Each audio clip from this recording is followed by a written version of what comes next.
lagi di channel Teguh Dino Official. Nah, gini, hari ini, detik ini, menit ini, tahun ini, bulan ini, kepanjangan. Gue pengen kepoin soal ya pahit, manis, asam, sepatnya dia di dunia internet, ya kan? Bagaimana perjalanan karir dia dari emang nol, minus nol, minus nol sampai dia di posisi sekarang, ya kan? Pasti nggak mungkin suatu itu menjadi instan. Mie instan aja yang instannya mie instan tetap harus dimasak, ya kan? Bumbunya tetap harus digunting, digituin diaduk. Tetap aja nggak instan. Nah, bakalan kepo nih, gue juga mau kepo. Langsung nih, Bro Teguh Dino. Aduh, ceritain dong, ya kan? Perjalanan karir lo di dunia entertain tuh dari nol tuh seperti apa? Sebenarnya ini channel gue ya guys, cuma karena dia tanya pengen tanya, ya udah. Channel gue jawab sendiri dan gue bikin kalian sendiri. Tapi banyak sih pertanyaan yang gimana sih perjalanan gue pertama jadi masuk ke entertain menjadi artis itu gimana? Nah, pahit manisnya sebenarnya. Dulu gue merantau di Batam pertama. Cuman ada suatu masalah di Batam karena gue merantau sama kakak gue dan kakak gue akhirnya meninggal. Oh, berarti dari awal perantauan itu lu bukan seorang entertain, ya kan? Lu masih awal banget. Masih awam banget dan nggak tahu apa-apa tentang entertain. Oke, siap. Jadi gimana? Nah, pertama gue masuk entertain dari Batam, gue merantau ke Jakarta. Karena kenapa? Sebenarnya gue tinggal di Batam dulu. Itu tahun berapa tuh? Tahun 2017. Masih sebentar sih pertama. Lumayan sih. Baru di entertain. Cuman karena dengan kegigihan, emang niat dari hati pengen masuk ke dunia entertain dari kecil ya. Cita-cita emang pertama jadi model dulu. Oh, model. Pernah sih ngikut model-model di Aceh. Nah, cuman nyampe ke Jakarta itu belum kepikiran untuk masuk entertain. Nah, jadi pertama nyampe ke Jakarta, gue tuh nggak punya siapa-siapa di sini di Jakarta guys. Seorang diri. Nah, sudah sedih sih. Ya. Kayak Haji ya, tau film Haji gak? Haji anak sebatang kara. Nah, sampai akhirnya gue nyampe ke Jakarta, ketemulah seorang yang memang baik banget sama gue. Tapi dan itu udah di zona entertain apa belum? Belum zona entertain. Dan gue pernah kerja di, kalau nggak salah itu ayam geprek. Pernah jadi tukang goreng ayam. Oke, siap. Seorang Teguh Dino, seorang aktor, pernah jadi tukang ayam Nah, guys. karena semua cita-cita itu nggak mungkin jadi instan dalam sekejap, nggak mungkin. Pasti ada pengorbanannya, ataupun untuk meraih sesuatu itu harus punya tangga-tangga yang harus kita lewati. Kalau nggak mungkin ya kan, kita langsung dari tangga 1 langsung ke tangga 10, nggak mungkin. Nah, Step by step. pertama gue pernah kerja di ayam geprek, nggak lama, cuma 2 bulan. Sampai akhirnya gue nggak betah di situ. Sampai akhirnya gue kerja di Door Semir kawan. Oke, Nah, itu langkah-langkahnya gue masuk berat entertain. sebagai apa tuh? Sebagai cuci motor, cuci mobil, cuci segalanya, yang nggak cuci orang. Jadi tukang ayam jadi babu cuci. Ya. Cuma di channel ini, di channel Teguh Dino Official, lo semua tahu, para fansnya dia tahu, ya kan? Kok dia pernah jadi babu cuci? Cantik kok. Ya sampai akhirnya gue dari kerja Dosemir itu kenal lah sama teman. Sampai akhirnya dia kerja di entertain di suatu PH dia kerja. Sampai akhirnya aku diajak untuk syuting kayak pertama ekstras. Gue dari bawah cuy. Siapa sih kawan lo itu? Ya Ada, cuma nggak perlu disebut namanya. Cuma ya. dia orang yang baik. Dan sekarang udah kayak kakak gue sendiri. Nah, sampai akhirnya gue masuk entertain. Lo tau nggak bayar gue berapa pertama? Cuma 40.000 cuy. Lo bayangin nggak? Bayaran cuma 40.000, cuma crossing lewat yang nggak jelas begitu. Tapi karena dengan kegigihan kita crossing itu apa sih? Crossing itu lewat. Oh, jadi lu syuting lewat doang gitu? Iya lewat, tapi dibayar. Itu apa namanya? Ya ekstras lah, nggak usah disebut nada, malu kawan. Oh, tunggu, itu dibayar 40.000. Iya. Gaji lo di ayam itu berapa? Di dunia ayam? Gaji di ayam sebenarnya aku nggak butuh gaji karena emang aku butuh kehidupan untuk nanggung sehari-hari. Tapi Ya. intinya gaji lo di ayam itu lebih besar dari 40.000 itu. Enggak juga sih sebenarnya, cuman karena aku bisa bilang numpang ya, bahasa kasarnya tuh numpang hidup. Istilah itu nanti batu loncatan. Iya betul. Cuma dapat makan, dikasih jajan per hari 20.000, nggak banyak 20.000 doang. Di ayam. Ya, ada tempat tinggalnya juga.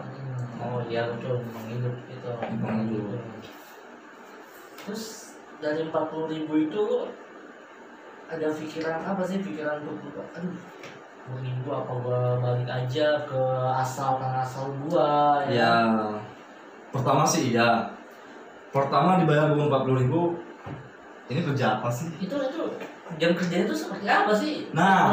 Bercrossing itu jam kerjanya itu seperti apa sih? Biar kalian tahu ya. Jam kerja kantoran gitu? Kagak. Enggak. Biar kalian tahu. Kerjaan tartan itu nggak seenak yang kalian pikirkan di luar sana. Oh iya, gua sering nonton TV ya. Nah, karena kenapa? Karena di dunia nyatanya seorang entertainer itu emang kerja itu dari pagi ke pagi. Itu cuma crossing cuy. Barang 40.000 itu cuma crossing. Di call-in itu jam 8 pagi sampai jam 3 pagi besoknya. Iya, lewat gitu. Lewat. Sebenarnya sedih sih, kalau diceritakan sedih ya. Tapi karena kita emang niat dari hati pengen sukses, pengen membanggakan orang tua, pengen jadi aktor yang bagus ataupun aktor yang terkenal, ya kita tuh harus punya titik yang emang pahit ya. Pengorbanan itu nggak segampang itu cuy. Nggak segampang menghasilkan janda ya. Oke. Nanti ini kita cut aja ya guys. Ya kita cut aja. Nggak segampang membalik tangan ya. Oke.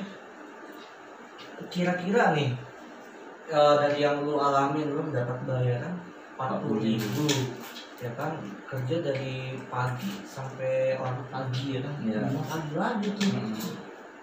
Itu makan itu udah ketanggung.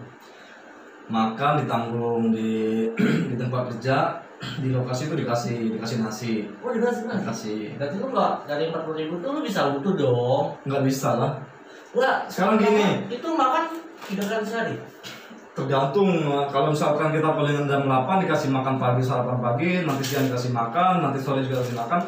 Kalau misalkan lewat sampai jam 12 malam, nanti juga dikasih lagi NTM-nya. Kalau misalkan dalam satu hari full 24 jam itu lu di lokasi lo kerja, bisa makan. Harusnya 40.000 itu ini nggak kepake buat apa dong?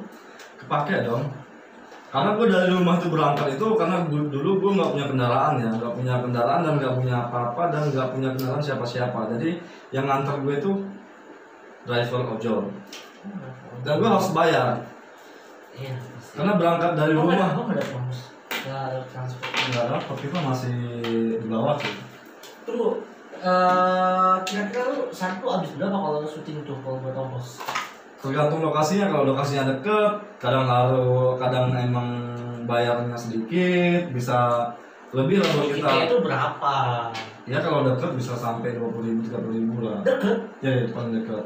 Ya sekarang kan hitungnya per meter kan. Tunggu, deket itu sampai 20.000, 30.000. Sedangkan bayaran lu 40.000. Nah makanya lu dari bekerja sebagai bercrossing itu lu menghasilkan apa? Apa yang lu banggain, apa yang lu hasilkan gitu? sebenarnya di Lu nabung, menurut gua lu nabung pun nggak akan bisa kan? nggak bisa. Nggak perokok. Nah, uang rokok dari mana nanti? Nah itu dia. Makanya saya bilang tadi saya kerja di ayam geprek.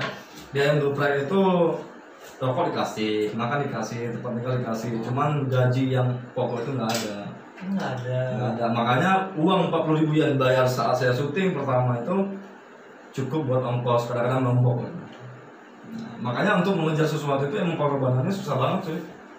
Oke, itu bercrossing gitu.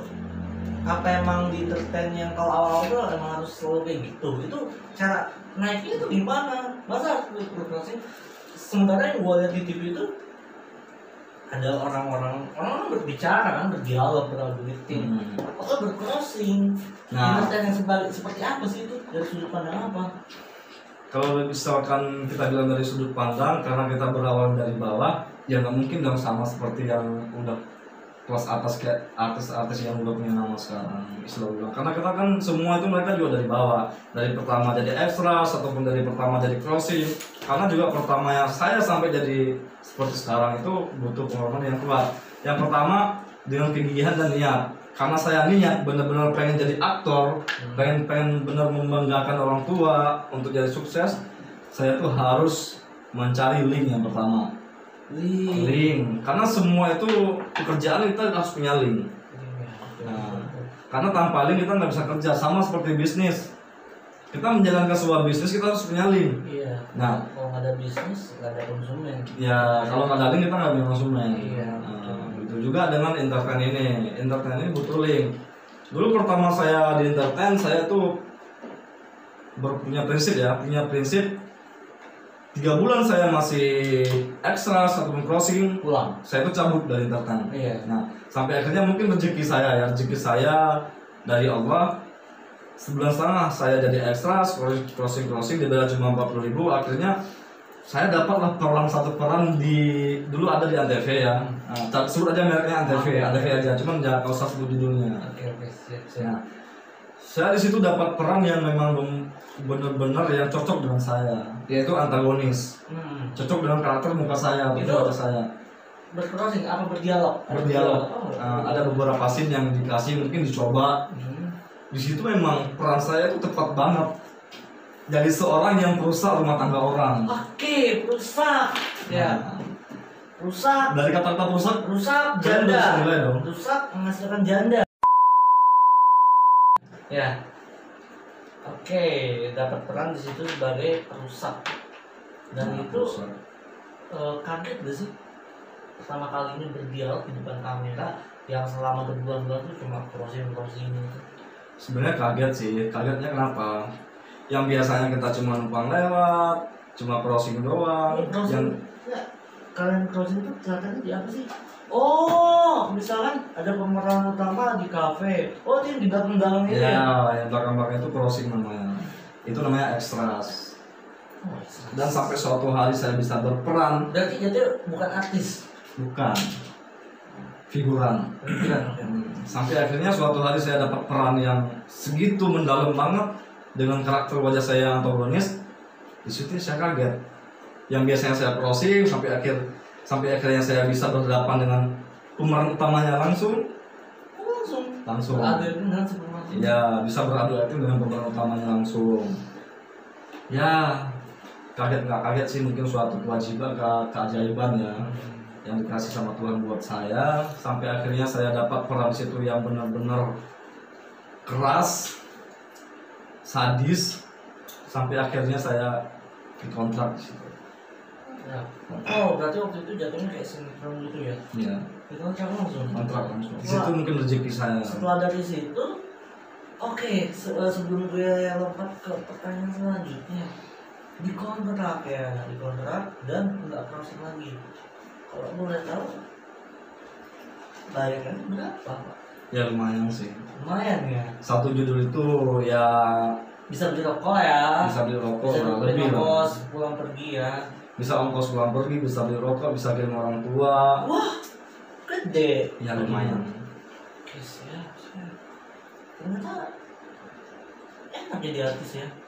Bayaran gede ya. Dibilang enak sih Makan di enak. lokasi, tapi tetap makan di lokasi. Masih tetap, cuman agak beda. Wah, udah Beda yang kayak sebelumnya. Bedanya tuh? Ya waktu extra kan kita makan di emperan ataupun nasi kotak. Nggak ada kayak ruang untuk. Kalau closing itu ataupun extras itu nggak ada. Cuman kalau semenjak gue masuk ke suatu sinetron itu, akhirnya gue dikasih ruangan sama bareng pemeran utamanya. Gitu. Berarti ketika kita sudah dikontrak ya, Ya. itu baru berasa artisnya. Ya, disitulah sebuah kebanggaan yang saya rasain waktu itu dengan perjuangan saya yang sangat pahit. Dari pertama dari tukang ayam geprek sampai jadi kerja di Dorsmir, sampai akhirnya saya merasakan, oh ini yang namanya perjuangan yang enggak ada sih. Istilah bilang nggak sia-sia sebuah perjuangan yang kita jalani sebelumnya. Nah dari situ apakah merasa puas atau mungkin bosan ya kan mau mencoba dunia baru atau mungkin mau naik ke tingkat selanjutnya? Dibilang puas sih, manusia ini nggak ada puasnya ya. Iya betul banget. Dibilang bosan, kalau kita bosan dengan suatu pekerjaan, berarti lo nggak usah jalanin pekerjaan itu. Cintai pekerjaan Anda, maka rezeki itu akan mengalir. Nah, momen apa yang benar-benar berpengaruh banget sampai itu membawa Anda tuh di titik seperti sekarang ini nih? Momen terpenting mungkin pasti ada lah, momen terpenting sampai Anda tuh berada di nama Anda yang sekarang ini. Momennya sih banyak ya. Ya, di titik yang Anda terkenal, Anda punya beberapa penggemar, ya kan?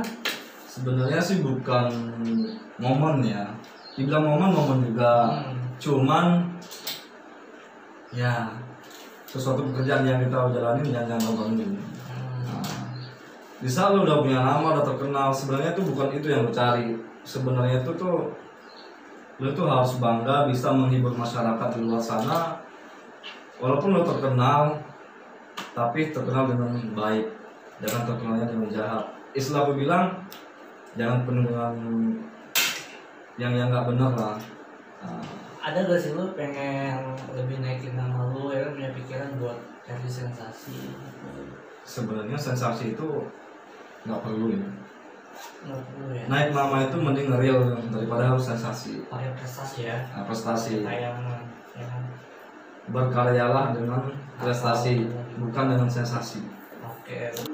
Yang gua lihat artis-artis yang dari masa kecil gua tonton, pas ketika gua udah beranjak dewasa, ada sebagian besar dari mereka tuh udah jarang gua temuin di TV lagi ya kan. Berarti nggak selamanya kita bakal ada di entertain kan? Bakal laku lah, bakal dibutuhin. Ya. Ada momennya. Ada batas-batas waktunya, Ya. kapan kita dibutuhkan. Ya sebenarnya entertain ini jangan mengharap kawan hidup Anda itu di entertain. Nah tunggu karena di sini tuh seni. Nah tadi lo bilang bukan kerja yang. Nah tadi lo bilang itu kapan kita dibutuhin. Nah pas lo jadi figuran itu lo ada terus setiap hari atau enggak sih? Enggak juga. Nah, berarti 40.000 itu enggak setiap hari? Enggak setiap hari. Kadang kita dibutuhkan di calling, nggak dibutuhkan juga nggak pernah di calling. Makanya perjuangan untuk mendapatkan 40.000 itu susah cuy. Jadi misalnya lu lagi nggak dapet calling, lu makan dulu gimana? Ya tadi. Atau mungkin lu ke lokasi, lu main-main terus itu lu dikasih makan? Enggak. Dikira lu syuting juga? Saya tuh kalau nggak di calling ataupun kalau nggak syuting ya begitu. Tadi saya kerja di MB Track. Berarti di saat saya nggak syuting, saya kerja di situ. Dan misalkan besok nggak syuting, saya kerja di Dosmir. Jadi saya tuh bagi waktu untuk situ. Kenapa? Karena bertahan hidup di rantau itu nggak seenak yang kita bayangkan. Selalu kita bilang orang lihat mungkin dengan kita udah masuk TV ataupun udah kelihatan di TV, mereka pikir itu udah enak. Padahal mereka nggak tahu perjuangan untuk mendapatkan sebuah peran ataupun mendapatkan uang 40.000 itu susah banget.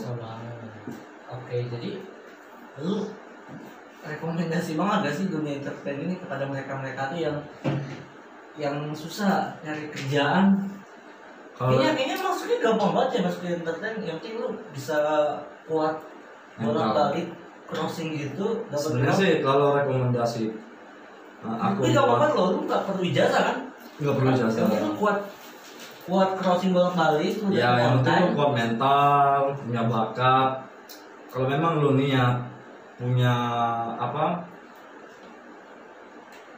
Istilah aku bilang lu itu punya bakat, pengen menunjukkan kepada seluruh dunia bahwasanya lu bisa di entertain, ya lu harus kuat, harus menjalani itu semua langkah-langkah yang untuk menuju kesuksesan itu nggak enak cuy. Nah yang tadi gue sempat potong tuh, kira-kira lu bakal tetap fokus di satu fokus entertain ini atau lu bakal membagi fokus lu ke hal yang lain untuk menjaga-jaga ketika suatu waktu masa lu di entertain itu udah habis? Sebenarnya harus, karena jangan pernah terapkan kehidupan lu di entertain ataupun di dunia figuran. Nah, karena kenapa?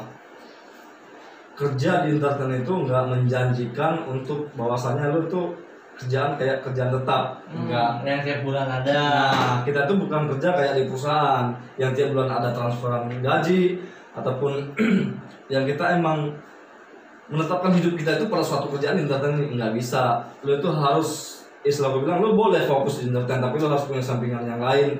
Entah lu berbisnis, entah lu main YouTube, entah lu ya pekerjaan yang lain lah. Gitu. Jadi suatu saat di saat lo udah nggak dipakai ataupun udah nggak laku lagi di entertain, setidaknya lo punya pegangan. Oke nih, lo kan udah ada di posisi berbeda dari pertama lo datang ke dunia entertain. Pasti kan lo datang ke lokasi syuting ngeliat tuh orang-orang di mana masih berada di posisi lo dulu, ya kan? Apa sih yang pengen lo sampaikan ke mereka? Ya misalkan ada mereka yang nonton, yang kalian aja nonton, jadi nonton lo. Buat teman-teman yang masih di entertain, yang masih berjuang untuk menjadi aktor ataupun artis ataupun aktris yang lainnya, semoga kalian tuh sukses semuanya. Dan jangan sampai kalian stuck di situ-situ aja. Karena kenapa?